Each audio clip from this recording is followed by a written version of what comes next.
Hey everyone, this is Chelsea. Welcome to today's video. I thought by now you might be a little bit tired of seeing Christmas cards, making Christmas cards, and I wanted to give you some ideas for how to use your Christmas type supplies for making other kinds of cards. Now the designs I'm going to show you use these beautiful mix-in papers and these two stamp sets, the Christmas Cardinal and the Evergreen Cardmaking. I'm going to start by just rolling out my all-purpose mat. It's a great surface to work on and catch any extra ink that gets where it's not supposed to. This layering stencil set that goes with the Christmas Cardinal is awesome. I love layering stencils. They take so much of the work out of coloring up images, and you just need to line them up very carefully. I like to washi tape mine in place. And usually I also use some adhesive to stick my paper down to my mat. Now I have two reds here. I'm starting off with the candy apple, and I'm also starting with the stencil that has kind of like the whole bird open. And I'm going to skip one of the layers on this bird, and I'm going to show you on the next one that I do the difference between using the shadow layer and leaving it off, because you can achieve a shaded look just by using two different ink colors. Now I'm using blending brushes. These ones are just a little bit smaller than an inch. I think they're like 0.85 of an inch. They're a great size.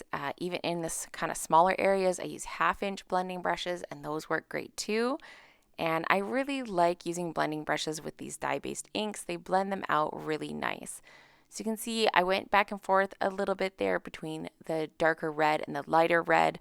I didn't worry about masking off the edges of my stencil. If I was working right on like my card surface, I would have, but I'm going to cut these ones out, so I didn't worry about it for this one. So here is the finished bird. I'm going to go ahead and do my second bird so that you can see the difference between the two layers. Now this one is just the shaded parts. So it has a little bit on the belly and the wing and then the tail. Those are the parts where you can ink at the darkest, so I'm using the Scarlet. And then I'm going to bring in the candy apple and switch over to the stencil that has the whole bird open. And then I'm going to add in the candy apple. If you want to really preserve highlights, you have to be very careful and maybe even use smaller blending brushes, because there is not very much space to work in. I like to start my blending brush on the stencil and then kind of work inwards so that I get a nice blend on my inks. You can see I'm starting out where I want it the darkest and then lightly blending it into kind of the highlight area. But it's very easy to get carried away and lose that highlight. I do love how fast you can color with layering stencils, and especially if you don't enjoy coloring with markers or pencils or anything, this is a great way to have some beautiful line images that get colored up really quickly. Now on the last one, I didn't show you the branch and everything, so I'm going to show you that step here. I'm using Mocha ink for the branch, and the feet and the greenery and stuff are all masked off with this stencil, so it's just the branch on that one. Now this one has openings for the beak and the feet as well as the greenery, so you just have to keep that in mind. I like doing the beak and the feet first and then coming in with the green color to do those. You could always mask it off with a little post-it note, but they're far enough apart that as long as you have a small enough blending brush, you'll be okay. You could also use something like a sponge dauber if you need it more detailed. Now here is the look at that shaded bird that has the darker area, and here's the difference between the two. The one on the left is the one I just did, the one on the right is the one I did before that. You can see they're pretty similar, although I think I like the one on the left a little bit better because you get a little bit more intensity from the shadows. Now I didn't want to just leave it at that because red cardinals do kind of feel a little bit Christmassy, so I thought, why don't we try and make a blue jay? I kind of thought of that as soon as I saw this set, and then I saw somebody else create a blue jays. I'm like, yeah, that's kind of what I was thinking. So I actually looked up a picture of a blue jay, and I'm trying to somewhat replicate it. It is a little bit different because blue jays don't have that little thing on the top of their head. Their heads are a little bit more flat, but you kind of get the idea. And what I'm using is Bluebird ink. It's the perfect color for this. And I'm going to just use Bluebird on this bird. I tried it out with a little bit of sapphire, but I didn't like it. So I'm just using Bluebird, and I'm trying to keep the belly mostly white since that's the way they are on blue jays. and I'm not going to use the shadow layer for this one. Now I'm going ahead and doing the branch with the Mocha just like I did for the other ones. And then I need to switch it up for the feet and the beak because blue jays have kind of a grayish feet and beak. So I'm using charcoal ink to do those. And then I can do the greenery just the same as I have been with the sage ink.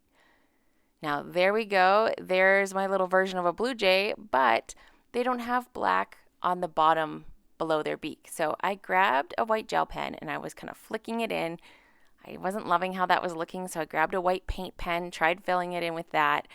What finally worked is I found a thicker white gel pen. This was like a 10, I think, and it was much thicker, and I liked how that looked a lot better.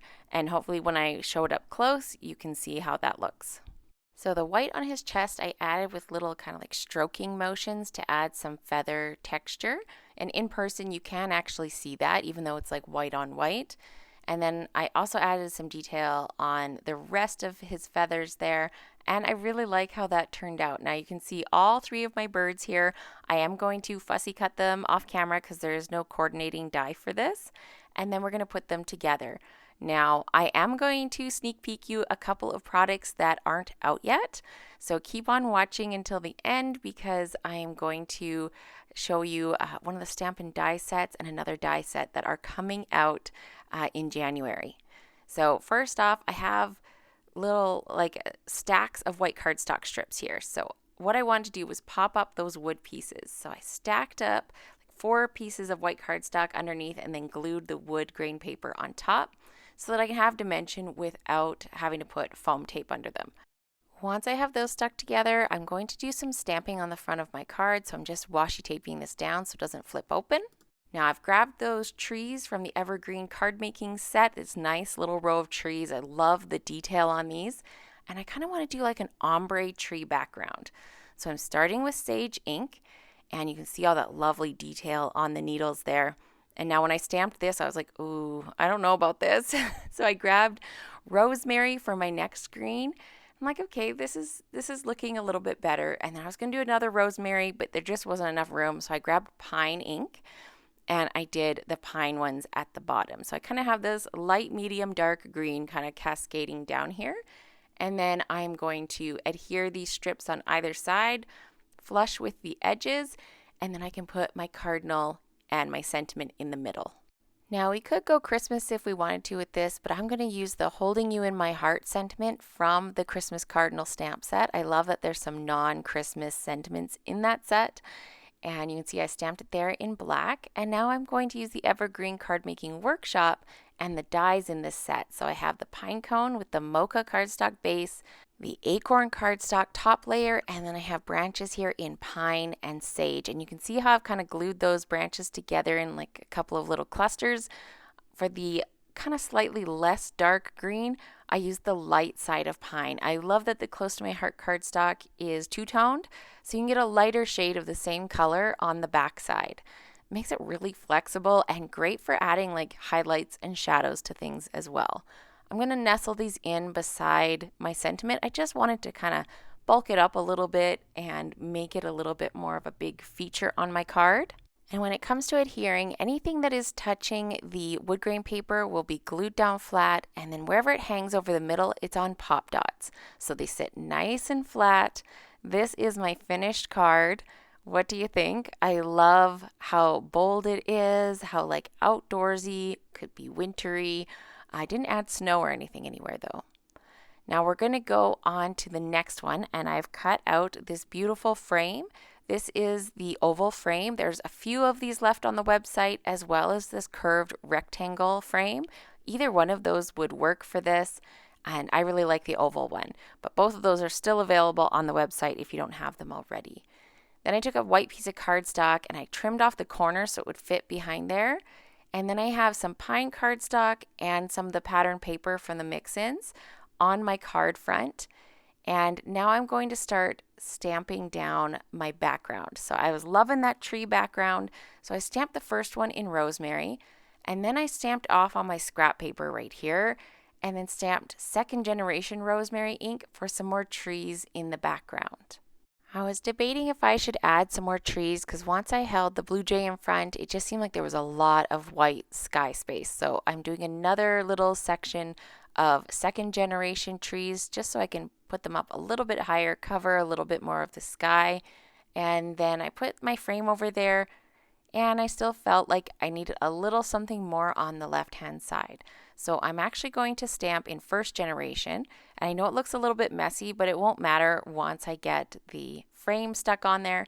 And I'm just using a little bit of my liquid glue. This is the Barely Art glue, just around the inside of that frame so I have some wiggle time to get it into place before I press it down. I debated whether I should just use my adhesive, just like my tape runner, to put this down, or if I should use pop dots. But I know I want to pop dot the blue jay, so I'm thinking I'm just going to put it down flat. I usually try and have only one level of pop dots because I do mail a lot of my cards. Now, I debated here too on how to add my sentiment, but I have that perfect little white spot in the top left. Just worked out perfectly for this warm winter wishes. So I'm going to stamp it in here. That's kind of a generic saying. You could send it for any kind of like thinking of you type thing in the winter time. And you could add like a happy birthday instead, thinking of you just because, a thank you. You could add any kind of sentiment you want to this card. Now I did a few more of those little sprigs from the Evergreen Cardmaking Workshop dies, and I'm just tucking them under the branch just to add a little bit more greenery. I tied up a little bow with some of my like twine ribbon and just a nice little kind of rustic card. I'm really happy with how this cardinal turned into a blue jay, and I hope it gives you a different idea for this stamp set.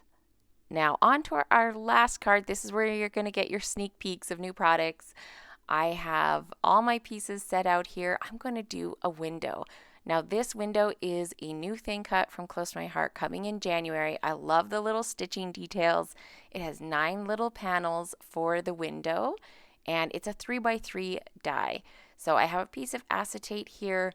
I have the window cut from the wood grain paper, but I also cut it out 3 more times and glued them together out of white because I wanted to add some dimension to it. So I'm actually going to sandwich the acetate between the white window frames and the wood grain window frames and just put the acetate in between. And that white piece of cardstock you see sitting there is going to be the view through the window. I cut out these beautiful snowflakes out of white glitter paper using this die set. This is an older set, but it's actually still available on the website as well. And then my little sentiment piece here, this has this really nice kind of squared off detail on the edges. And this is the other sneak peek. This is the Sweet Memories Card Making Workshop. And this is the Stampin' Thing cuts that come in the workshop. It has 2 different kind of like little labels and a bunch of sentiments that fit on them, which I think is a great idea. There's one design that's a little more rounded and one that's a little bit more squared. They're nice and small and perfect to slide onto like any kind of card, even if you have a very busy card. Now, I'm sorry about this part. I ended up being a little bit low and off camera, so I'll just tell you really quickly. I stamped the back row of trees with Rosemary ink and the front row of trees with the pine. And then I just took a little bit of that Bluebird ink that was still on my blending brush and just added a little hint of blue to the sky. And I wanted to keep the background pretty simple because I'm spending more time on all these window details. I used some score tape since it's super sticky and put my acetate on top. So this is the top side of the window. And then I debated how to adhere this piece. So what I did was I put another bit of score tape around all 4 sides, and then I put very light little dots of glue on those cross pieces. Now I ran into trouble trying to stick this on because score tape is not forgiving. Usually I leave some of the backing paper on and just kind of pull it off as I need to, and I should have done it this time, but I didn't. I totally forgot that trick, and then I could not for the life of me get it to go on there straight. There was white peeking out. I should have just used liquid glue all over, and then I could have just slid it carefully into position, but I was like, oh, this is so not working. I ripped it off, and then when I redid it, I forgot to turn on the camera. So sorry. But I did the same thing, except I used liquid glue all over, which allowed me to carefully slide it into position. Now I'm just adding those snowflakes. I'm going to add 1 to the card front. I did tape this piece of pattern paper onto my card front. It's a full 4 1/4 by 5 1/2 inch piece. I'm adding my snowflake there because it's going to be under the window. And then I'm just using regular adhesive to tape that up and put it onto my card. And I am going to put my bird on flat. I debated pop dotting it, but I don't want this to get too bulky. And since those windows are a little bit thicker, I'm just going to stick it on there. And actually, I wanted the ends of those branches to go under the frame. And so I got it into place, and then I went around with my glue because it has that nice fine tip on it and just kind of lightly squirted glue under here and there to help it stick into place rather than gluing up the whole thing and then trying to get it exactly where I wanted it. It just helps for placement. I don't know if you happen to notice or not, but on my birds, my cardinal and the blue jay, some of them I cut out with like a little white border and some of them I cut out right on the line. So it'd be interesting to know what you guys think looks best. I think I like the cutting them out right on the line. It was a pretty simple design to cut out. It wasn't too bad. And I like the simple finishing touches to this card, that cute little sentiment. Again, you could add whatever sentiment you're in need of, or you could also make this a Christmas card. I did go more wintry with the snowflakes. You could skip the snowflakes if that just seems too Christmassy to you. But we have a very snowy winter here, so I figured that would work just as well and could be a thank you, thinking of you, that sort of thing. I love how this turned out, and that shine from the acetate is really nice. I know it kind of looks like the bird is in the house, but hey, whatever. It works for me. You can check out some more card videos here. Thank you so much for watching. Make sure you subscribe so you see my next video, and I'll see you next time. Bye.